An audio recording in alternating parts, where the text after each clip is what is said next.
E aí eu queria saber um pouco como que é esse processo. A Gabi falou um pouco que vocês trabalham, né, pensando tudo junto, mas para o cliente, qual é a hora de procurar o escritório? Porque eu imagino que tem situações assim, a pessoa comprou nem comprou ainda a casa, nem assinou a escritura, ai, faz o projeto. Ou ao mesmo tempo já tá com tudo engatilhado e fala, ai, o projeto.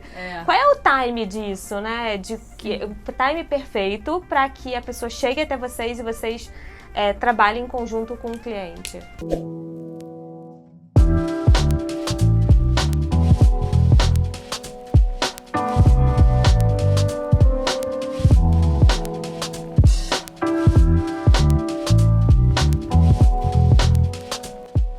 Seja bem-vindo a esse episódio 5 do Estilo em Construção. E hoje, finalmente, eu vou bater um papo com as meninas de Gentil Cortinóis, saber um pouco mais do trabalho delas, da história delas. E a gente vai falar da etapa que eu acho a mais interessante de todas, que é a produção. Que, na minha percepção, tem muito a ver com o styling de um look. Você sabia? Você conhece? Já ouviu falar? Então, nesse vídeo, eu vou te contar tudo isso com a ajuda de Mari e Gabi. Sejam muito bem-vindas, meninas. Obrigada. Quero começar perguntando como vocês se conheceram, assim. Eu sei que vocês trabalham juntas desde o início, mas eu queria que vocês contassem para todo mundo como que vocês se conheceram, como que surgiu o Gentil Cortinóis. Porque nós sempre tivemos muitos amigos em comum. Então, e todo mundo se conhece. Em vários eventos de aniversário de amigos, a gente já se via, já se conhecia de vista. E a gente estudou na mesma escola de infância, só que em períodos diferentes. Por isso que a gente também tem muitos amigos em comum dessa época, né? No ano que Mariana saiu da escola, eu entrei. Então, os amigos são os mesmos, mas a gente não conviveu. Nunca fomos da mesma turma. E aí, quando a gente entrou na faculdade, Mariana, a gente entrou no mesmo período, mesmo mas ano. Mari entrou para fazer arquitetura e eu design de interiores. E aí, eu queria saber um pouco como que é esse processo. A Gabi falou um pouco que vocês trabalham, né, pensando tudo junto, mas para o cliente, qual é a hora de procurar o escritório? Porque eu imagino que tem situações assim, a pessoa comprou nem comprou ainda a casa, nem assinou a escritura, ai, faz o projeto. Ou ao mesmo tempo já tá com tudo engatilhado e fala, ai, o projeto.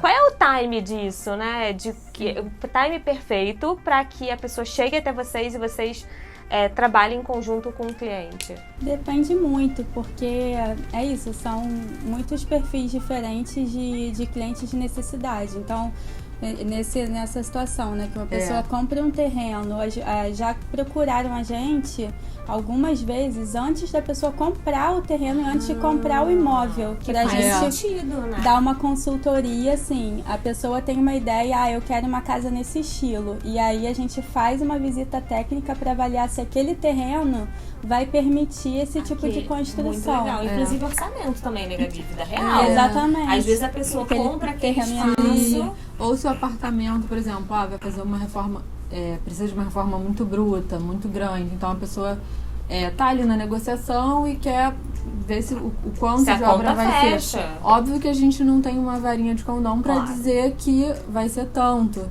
Às vezes as pessoas querem muito essa resposta, né? Mas quanto eu vou gastar? A gente fala, gente, olha, tem torneira que custa X e tem torneira que custa 10X. Então, assim, é isso, tem a bolsa de R$100 e tem a bolsa de R$30 mil. E às vezes a gente, né, você não sabe as expectativas do que a pessoa quer naquele momento. Então, mas assim, é isso, tem diferentes produtos. Mas eu acho que isso é uma coisa importantíssima coisas no mundo de hoje, né, Mari? Quando a gente está falando de serviço, e eu acho que tanto a consultoria de imagem quanto a arquitetura, a pessoa pode se vestir sozinha. Na verdade, todo mundo se veste sozinho a vida inteira. Por que contratar uma consultoria? A pessoa pode montar uma casa, ela vai lá nessas lojas de departamento, de casa, compra um faco. Procura Por que contratar no Pinterest?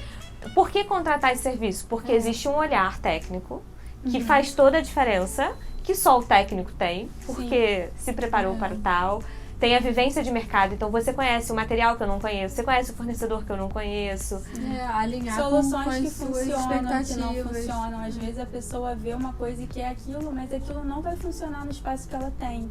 ou, enfim, coisas que às vezes a gente vê em mostra ou revista, que são um cenário.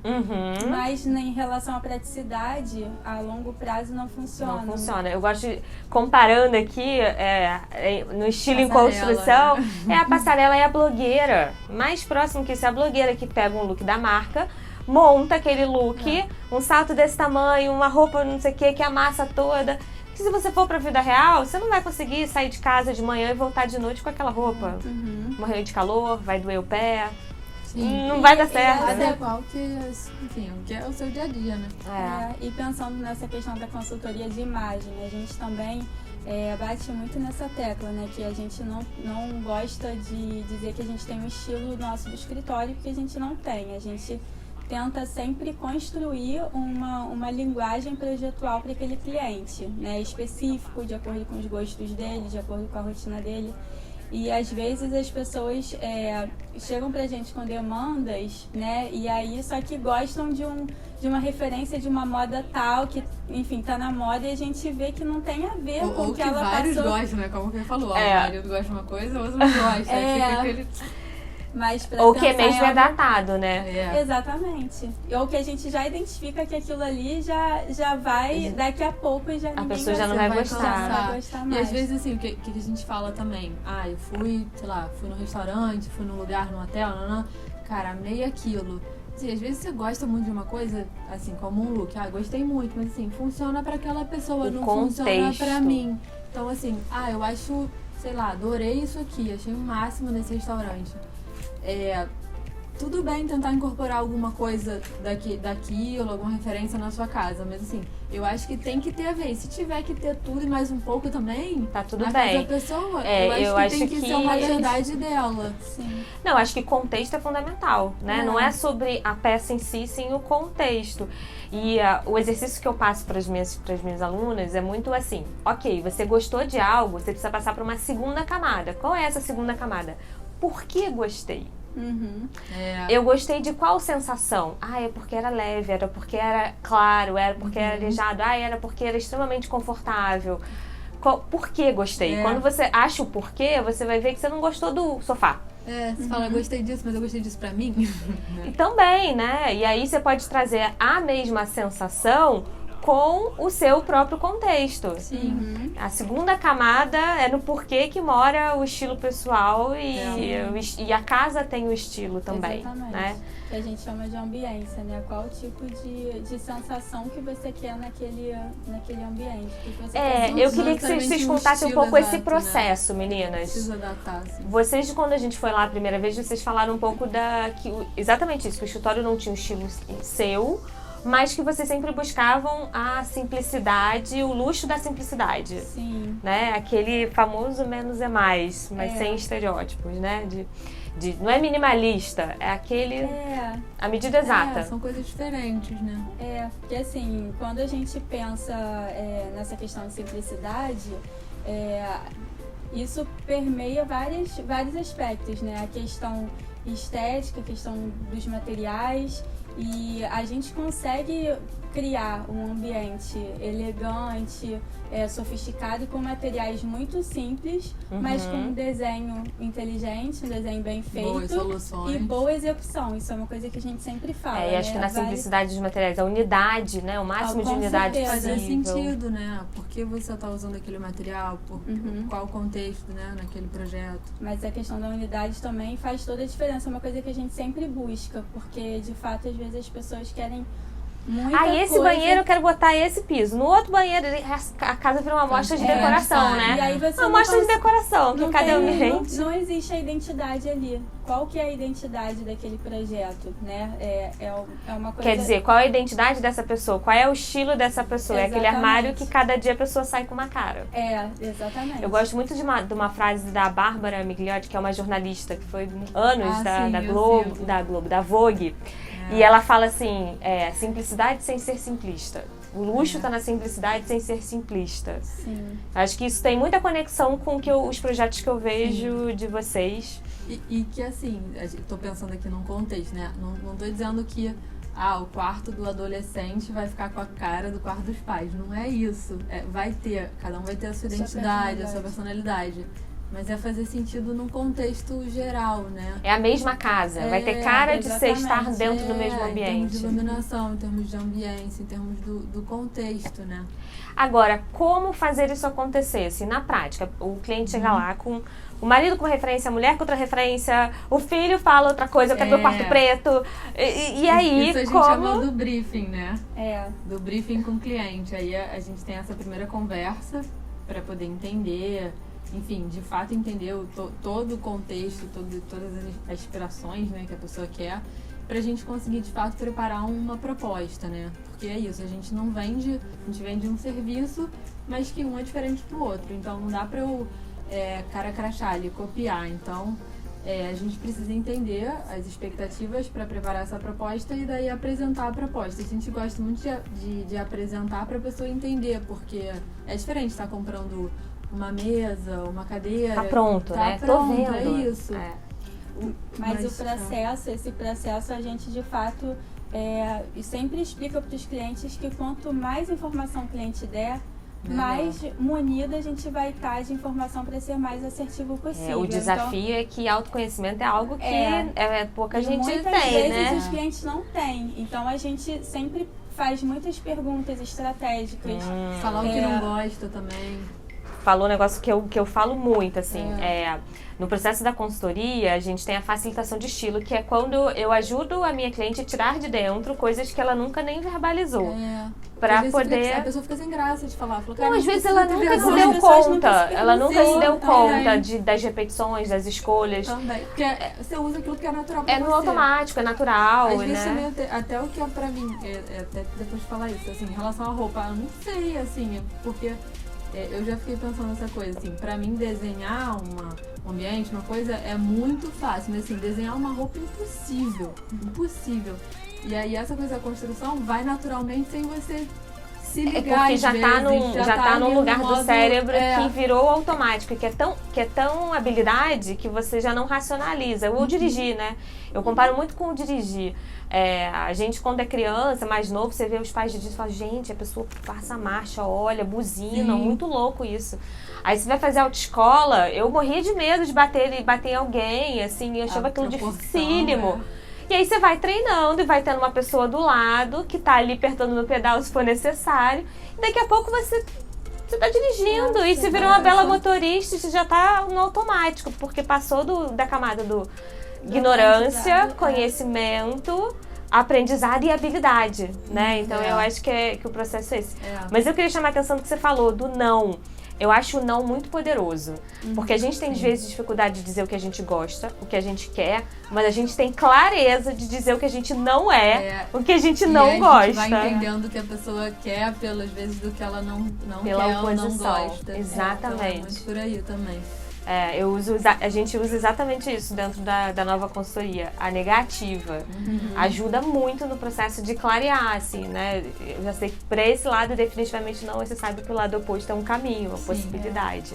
A gente já falou um pouco da dinâmica do projeto, Gabi, mas bem do início. Então o cliente chega lá com o briefing, e aí vocês passam esse dever de casa, a pessoa vai, e aí fechou o projeto, legal. E aí, para onde evolui? Então, aí, depois que a gente tem essa conversa, né, com o cliente, a gente, enfim, tá cheio de informação e a gente precisa fazer uma proposta de linguagem projetual. Então, que seria a nossa proposta de linguagem para aquele cliente. Algumas vezes, o cliente já tá com aquilo pronto na cabeça dele. Muitas vezes não, né? Tem clientes que, às vezes, até misturam muitas coisas. Então, a gente pega aquele monte de informação que está desconexa e a gente precisa como se fosse uma linha que está costurando aquilo para aquela junção de estilos diferentes fazer algum sentido. Exatamente. E ter alguma coisa que una. Então, tipo, tem que ter um um elo para guarda essa palavra, que una. Guarda essa palavra. Pra isso, uniu os interesses do marido, do pequeno, da família dela. Então, pra gente juntar essas coisas diferentes de e forma me dá harmônica. exemplos de linguagens projetuais. Então, a gente uma vez teve uma cliente que ela queria aproveitar o máximo de coisas possíveis, né? De móveis, eu também, objetos... Né? Eu fui dessas também, daqui a pouco eu falo. De objetos de decoração, eles estavam se mudando de um apartamento para outro, então, e eles queriam aproveitar muitas coisas. E eles tinham móveis clássicos, né? Quadros clássicos com pintura, com aquela moldura mais barroca, rococó. Os móveis eram os móveis mais pesados, de madeira escura, mas ao mesmo tempo ela tinha móveis de Bali, coisas indianas, com tecido que vermelho. Já traz uma coisa étnica, digamos mais assim. Oriental. Mais oriental. Tinham muitos elementos que não se misturavam. Então a gente... Porque às vezes uma coisa legal, seria coisa legal, outra coisa legal. Mas às vezes começa a misturar tudo, começa também ficar o samba do crioulo doido, né? Então, e aí nada se destaca, né? Porque aí assim, num contexto... fica confuso, né? Então, assim, e até a pessoa acha que tem alguma coisa errada, mas não sabe às vezes o quê. Era muito pesada a ambiência do apartamento deles.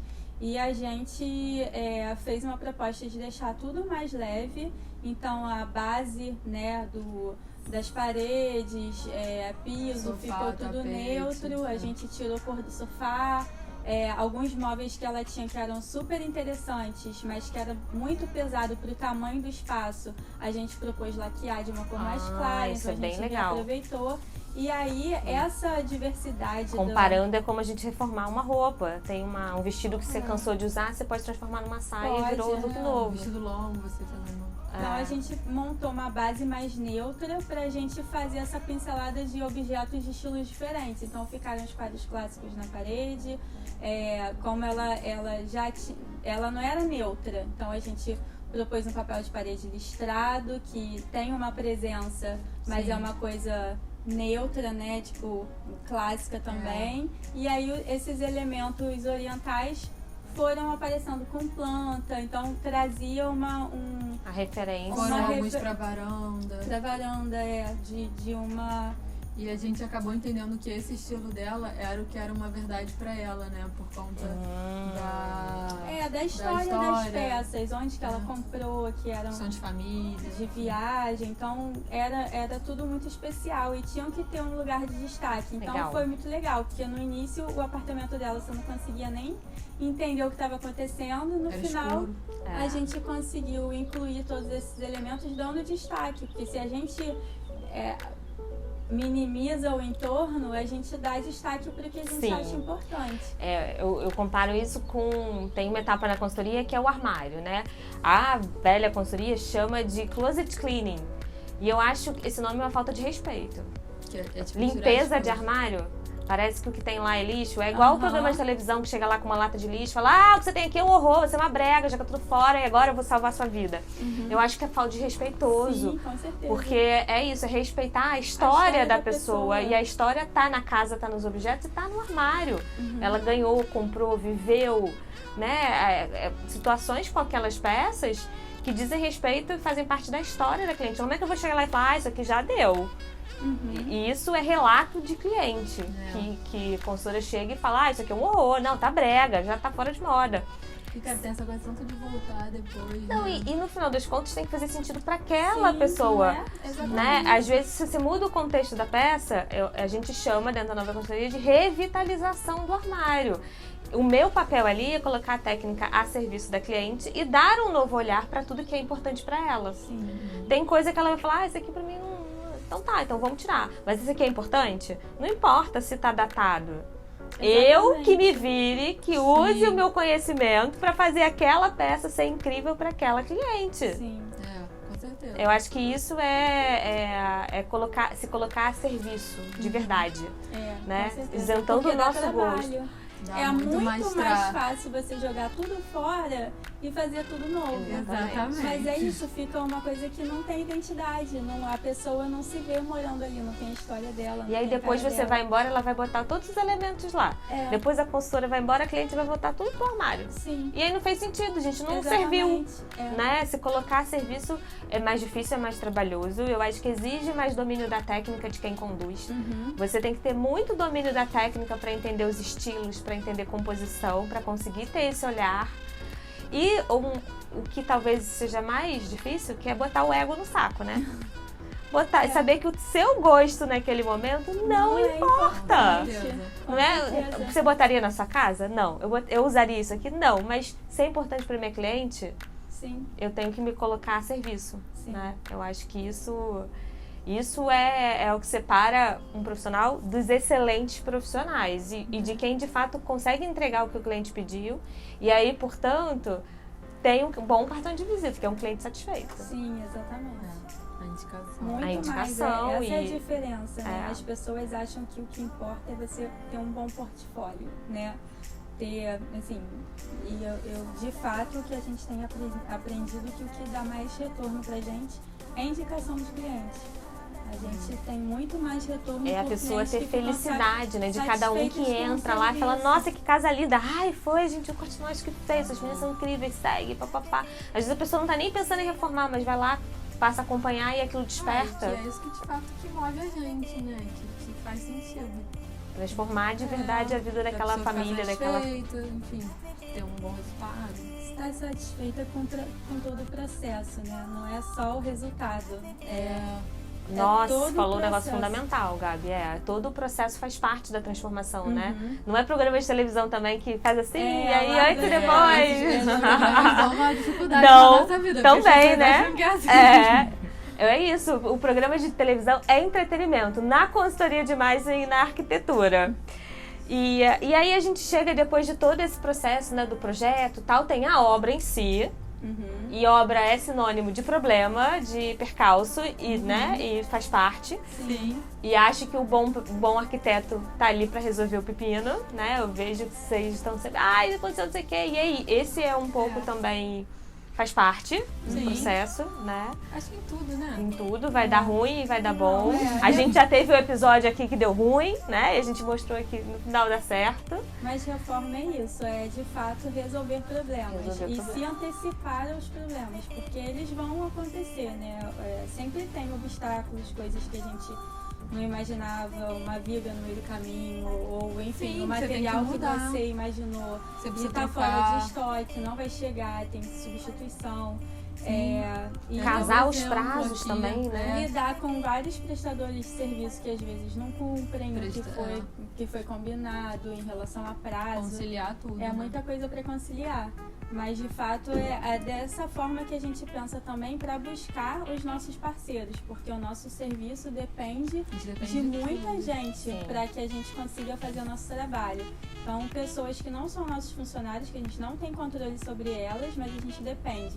E quando a gente busca parceiros, a gente busca isso, pessoas que saibam resolver problemas. Então, aconteceu um imprevisto. Como que a pessoa lida com aquilo? Ela se mostra disposta a resolver, a buscar a melhor solução? Ou ela vai... não, isso aqui não é comigo, se vira. Então, é ser parceiro, de fato. E ter o foco que, no final das contas, é o cliente que tem que estar satisfeito. Na consultoria, a gente tem essa questão com o visagismo e a colorimetria, né? Que é parte da coloração pessoal. Eu não corto o cabelo, dependo de uma cabeleireira cortar e pintar esse cabelo. Então, eu faço a minha parte, que é a análise, a orientação, mas a execução não é minha. E aí eu tenho que fazer essa ponte para garantir que no final a minha cliente esteja satisfeita, né? E essa comunicação, né? Para o seu parceiro entender o que você está propondo. E comunicação de parceria, né? Que nessa etapa de projeto está ali assim, né? Está desenhando, ali tá tudo é possível. Tá tudo dentro do controle, tudo é possível, né? E aí é isso, depois parte para a obra, é você contornar e administrar de fato os problemas, as questões, e é isso, a gente acontece também a questão orçamentária, vai problema, com certeza, porque assim, Não é que... Às vezes são problemas bons. Teve uma reforma que a gente fez, era um apartamento super antigo. A gente quebrou bastante a cozinha com a área. E aí já tinha comprado os revestimentos, tudo lindo. E aí quando a gente quebrou, a gente achou o piso original, porque tava com piso de porcelanato. A gente achou um piso original o piso do prédio de mármore. Uma cerâmica antiga, assim. O apartamento deve ter sido reformado na década de 90. Colocaram uma cerâmica feia que a cliente não gostou e ia trocar por um porcelanato. E aí quando quebrou ele, achou o piso original, que era maravilhoso. Tava por baixo. Poxa... Era um piso de mármore. Mas tem tudo a ver com o projeto. Art Deco, maravilhoso. Material perfeito. de mais qualidade. Aí a gente conseguiu, com o prazo de troca já tinha passado, mas enfim. A loja aceitou a devolução do piso e aí ficou lá o piso maravilhoso que a gente conseguiu restaurar. Às vezes são problemas bons. Acontece às vezes essas situações no personal shopper, né? A gente imagina lá uma lista de peças para cliente, só que a moda agora é a wide leg, não calça skinny. Aí você não vai achar a calça skinny. Então, ou quando acha, não tá no orçamento da cliente. Então, é isso. O profissional ele tem que ter o jogo de cintura, saber se colocar, saber buscar parcerias, né? Saber ir atrás. Eu acho que isso faz parte também. E aí a gente chega na nossa etapa de produção, que é o nosso assunto do dia. Depois que terminou tudo. Quando que é a produção? Para que serve a produção? Produção é quando a reforma está pronta e aí a gente vai ambientar, a gente chama de ambientação, né? Porque é o que dá a cara de que aquele espaço é habitado por alguém, né? Colocar... E a gente mescla isso tanto com objetos novos quanto com objetos que a pessoa já tem, porque é isso que traz a sensação de que é de minha pertencimento, casa, né? De Porque pertencimento. aí se a pessoa vê as referências, tá tudo arrumado, maravilhoso. Mas assim, às vezes você rearrumar o que você já tem, junto com esses novos, né? A gente gosta muito de usar um verde, uma planta, enfim, usar, né, elementos novos para poder compor livros, etc. Para ficar com aquilo harmônico de acordo com o que você esperava, né? Essa etapa eu comparo muito com o styling. Às vezes a cliente tem lá uma peça maravilhosa que ela só usa da mesma maneira. Exatamente. E aí eu chego lá e falo, nossa, você já usou assim? Você já usou assado? Ela fala, meu Deus, nunca pensei, amei. E é isso, é a técnica ali que dá novas ideias e dá um novo olhar para um negócio que ela às vezes já tinha ali ficado esquecido, né?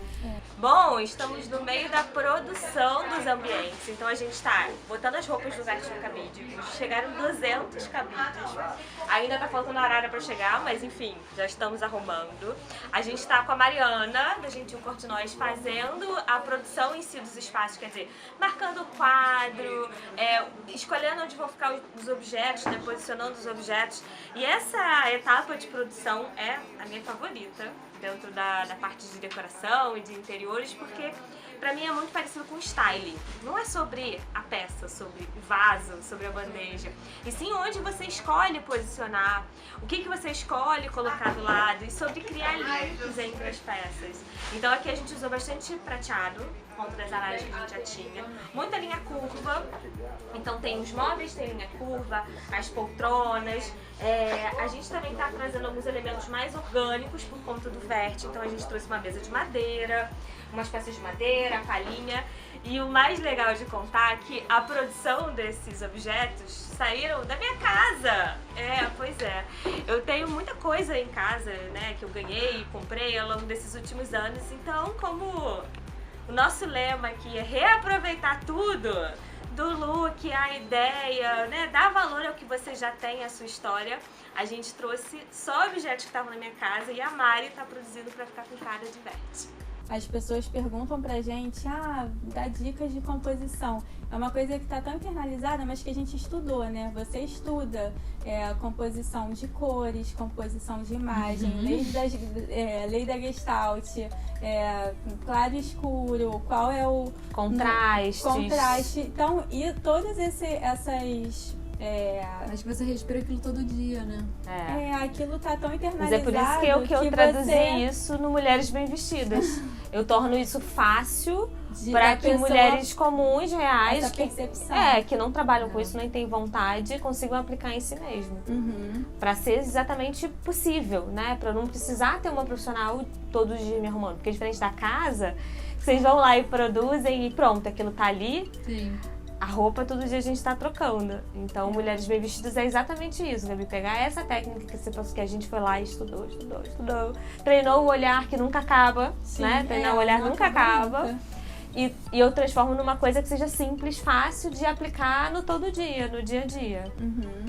Mas engraçado que eu acho que pra casa também tem isso. De mexer. Eu sou suspeita, né? Casa, eu vou mexendo também. Mexo, mas eu acho que é porque a gente tem esse negócio do olhar treinado, aí vai mudando de lugar. Meu marido que fala, cara, graças a Deus tem móvel que é preso na parede. Senão ia chegar aqui um dia e não vai saber onde está o sofá, mas saber onde tá. Ainda bem que a televisão tá presa. Porque eu adoro mexer, mas eu não sei, vocês podem contar pra gente. Vocês gostam de mexer nos objetos de lugar? Ou você não, arrumou a casa, ficou ali de uma vez? Conta pra gente, vamos ver se a gente que sofre desse mal de mudar tudo de lugar. Mas eu acho que tem uma dinâmica sim, de alguma forma, que a vida vai mudando, né? Tem época da vida que você tá mais confortável, tem época da vida que você tá... a sua forma de enxergar o espaço muda, né? Assim como o estilo de vida. Exatamente. Quanto da nossa vida não mudou nesse último ano e meio, né? Muita gente teve que adequar, enfim... escritório dentro de casa e por aí vai, né? E tem alguma dica prática, Gabi, que você possa dar para as pessoas fazerem essa ambientação dentro da própria casa? Como que a pessoa faz para deixar, assim, objetos que às vezes um vaso, um livro, que de forma mais interessante, sei lá. Alguma... Acho que seria, assim, um pouco treinar o olhar, né? Tipo, você tentar ver... referências, livros para você conseguir entender como é que funciona a composição das formas, dos volumes e o que faz sentido ali para você no espaço, né? Se você tem criança pequena, se você precisa colocar coisas mais no alto, enfim, o vaso, essa composição, eu acho que é muito treinar o olhar, Fê, igual talvez em relação à composição, né? Aquela coisa de você ter o olhar treinado, porque aí de manhã você já se arruma rápido e sai, né? E aí você fica buscando referência, vendo, mesmo que seja blogueira ou que seja revistas de moda, o que for, você começa a treinar o olhar do que né? Do que funciona. Eu acho que o mesmo vale para também os espaços, assim. Mas tem coisas assim que são muito básicas, mas que às vezes as pessoas têm, né, têm dificuldade de minha casa eu queria que ela fosse aconchegante. E tem elementos que são básicos, mas que fazem toda a diferença. Iluminação indireta. Sim. Faz toda a diferença você ter pontos de iluminação. Uma abajur aqui quente. Amarela, luz amarela. 3.000 kelvins. E essa coisa da temperatura de cor é muito importante, né? Porque a iluminação existe uma... Você vai, né? No hospital vai estar aquela luz, no escritório vai estar um outro tipo de luz. Então... essa ambiente até para o ambiente ficar mais acolhedor. Mais acolhedor. E texturas, né? Então, tapete e cortina são assim, coringas. Você pode ter um espaço, você pode ter uma sala vazia com uma poltrona. Vamos ter um episódio sobre tapetes. Coloca um tapete, uma cortina branca lisa. Com uma abajur aqui, outro ali, 3 pontinhos de iluminação indireta. E um verdinho para dar E uma planta, exatamente. Eu posso dar olha aí, eu me metendo, né? Eu daria uma dica fazendo relação com os looks. Uma das técnicas que eu ensino é a gente criar link entre as peças que a gente está escolhendo. Então a gente tem um fio da meada ali. Sim. Ou vai ser a cor, ou vai ser a forma, ou vai ser a linha, ou vai ser o universo. Eu vou usar um floral, então eu vou brincar com florais. Eu vou usar um universo orgânico, então eu vou misturar bicho com floral, ali, o orgânico. Vou usar linha reta, então eu vou escolher brinco de linha reta. Então hoje, por exemplo, a minha saia tem um desenho aqui, tá super né, que tem, uma... E aí eu fui lá e busquei um brinco que meio que repete essa forma. Não é literal, mas é aquilo que você olha e fala assim, faz sentido. Então eu gosto de sugerir que ela busque um link entre as peças. E aí talvez isso funcione no ambiente, de vocês juntando coisas que tenham algum link. Faz sentido? Sim, com certeza. É o que a gente falou da costura, né? Que para o espaço ser harmônico, por mais que ele tenha elementos diferentes, tem que ter um elo ali que conecta todas as coisas para que aquele espaço seja harmônico. Legal. Mas não necessariamente que haja repetição, porque acho que pra gente o que conta mais de fato é uma base, né? Se a gente tem uma base mais limpa, a gente consegue conectar objetos diferentes, né? Não necessariamente que todos sigam a mesma padronagem, mas dá pra montar espaços... mas eu não tô falando tudo igual, não. Mas eu penso que é um ligue os pontos. É. Esse tapete liga com aquele ali, que essa cor liga com aquele ali. É aquela brincadeira de criança, que você vai ligando os pontos e forma uma figura no final. Sim. Que tem uma coerência ali da repetição entre os pontinhos, e aí no final tem... Olha, interessante, gosto, né? É a ligação dos pontos. Pra gente fechar... eu queria que vocês dissessem a dificuldade de produzir esse espaço, né? Porque, primeiro, eu falei pra elas que eu queria aproveitar tudo que a gente já tinha. Porque, bom, a gente tá falando de um escritório, de uma consultora que trabalha consumo inteligente, de uma loja, de um brechó que faz o quê? Moda circular.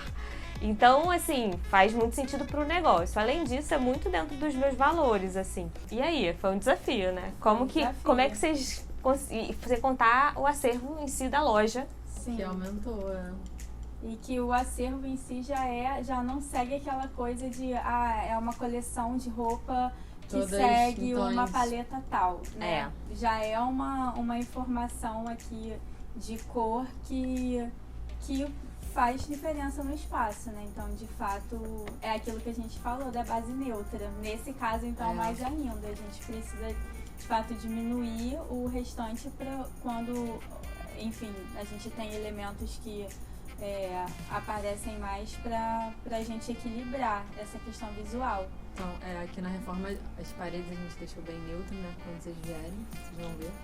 Aqui, né? Vai ter tour. Futuramente vai ter uma cortina, que eu acho que também vai dar esse peso. Porque assim, a cortina, além da questão do aconchego, de trazer um ar de elegância também, ela coloca isso aqui como uma unidade. Então, essa informação que a gente está vendo aqui da paisagem, ela some, né? Porque já tem as cores das roupas, dos elementos. Então, se a gente tem um fundo neutro, já muda completamente o espaço, né? Vai entrar essa mais coisa arara aqui também. Vai entrar mais arara, mais roupa em breve. É isso, imagina as araras com fundo Colorido. né? Sim, cheio de informação. da paisagem. Faz muita diferença. Isso muda completamente Então o espaço. a gente pode dizer que é uma escolha, assim, de ou você vai colocar uma base mais impactante, ou você vai trazer objetos mais impactantes para poder equilibrar. Ou também, às ou vezes, que tenha uns tipo, sei lá, dois. um ambiente comercial, né? A gente tá falando muito de residência. Ambiente comercial, que tem que ser assim. É verdade, é a intenção, né? Mas Intenção, tem olha lá. residência também Sim. que a pessoa é muito do que a pessoa busca. Às vezes a pessoa é um projeto residencial, mas a pessoa não está procurando algo atemporal. Ela quer aquela ambiência naquele momento, daqui a 2 anos, se ela cansar, ela vai mudar. Mas ela quer algo que traduza a personalidade dela. E não tem problema misturar as coisas. Então, dá pra gente fazer uma... Aí, parte pra que você falou. Se a gente vai botar uma base cheia de informação, com elementos com muita informação, aí essa Costura, precisa estar links. muito mais bem alinhado em relação à paleta de cores. É verdade. Não necessariamente é estilo. Você pode ter estilos diferentes em móveis. Sim. Mas a paleta de cores é algo que se torna essencial. Ou as linhas, né, também. Aqui a gente escolheu trabalhar muito linha curva, né? A gente já tinha as cadeiras que eram linhas curvas, e aí a gente foi trazendo linha curva, tipo o provador. A gente escolheu um provador que tinha linha curva, né? As mesas, a gente foi repetindo isso. Pode ser as linhas também para fazer essa costura, né? É isso, gente, treinar o olhar. Não tem mistério, mas tem trabalho. Meninas, já amei. Muito obrigada por esse bate-papo. Pra gente terminar, eu queria só deixar uma pergunta, como tem muita gente, não só de Niterói, do Rio, assistindo, como que é se as pessoas de fora quiserem ter Gentil Cortinóis olhando o espaço delas? Vocês fazem consultoria online? Já fizeram? A gente fez projeto na Suíça. Ah lá, gente, viu? Nessa pandemia a gente fez alguns projetos à distância. A gente fez na Suíça, em São Paulo. Eu acho que a pandemia tem sido, né, um desafio para todo mundo, mas com certeza foi uma escola também para muitos negócios. Então, a gente precisa aprender a vencer as distâncias. E, de fato, pra gente... A reunião online facilitou muito, então, assim, muitas vezes a gente... As dinâmicas, né, do projeto. E às vezes até cliente que é, enfim, perto, mas enfim, mais cômodo, já tô aqui no home office, então já faz reunião online. Mas quando a gente faz assim à distância, o cliente tem que cooperar ainda mais, né? No sentido de passar mais as coisas, pra gente conseguir passar as medidas, né, do ambiente. Legal. Enfim. Mas... Muito legal. Ó, tá vendo? Consultoria online já é uma realidade para mim desde 2015. Agora a gente tem novas consultoras atuando através da nova consultoria e arquitetura online também. Então vocês podem, quem quiser, Gentil Cortinóis, trazer esse olhar da simplicidade, sofisticação da simplicidade, só chamar as meninas. A gente se vê no próximo episódio, que ainda tem muita coisa legal por vir. Inclusive, a Gabi deu spoilers aqui. Vai ter tapete, vai ter cortina e vai ter o tour final para você ver como que ficou o espaço. E depois de tudo, as pessoas têm que vir visitar.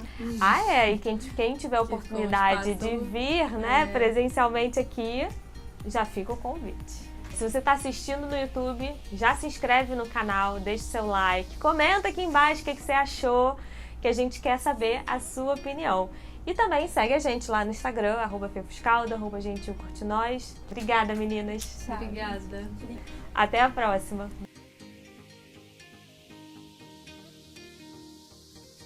Eu queria te fazer mais uma pergunta. A gente já falou como cuida, então assim, não precisa ter medo de botar tapete com criança e cachorro. Dá tudo certo, gente, prometo. Na minha casa tem. A gente já falou um pouco sobre a diferença entre um tapete feito à máquina e um tapete feito manualmente com tecido natural. Né? Tudo é escolha, você vai escolher onde você vai colocar, né, o teu dinheiro e aí você vai pelo custo-benefício do teu estilo de vida. Acho que tudo isso a gente tem que levar em consideração. E agora eu queria que você falasse um pouco mais sobre a escolha, assim. Além da proporção com o ambiente e com os móveis, o que mais a gente leva em consideração quando a gente vai escolher o tapete?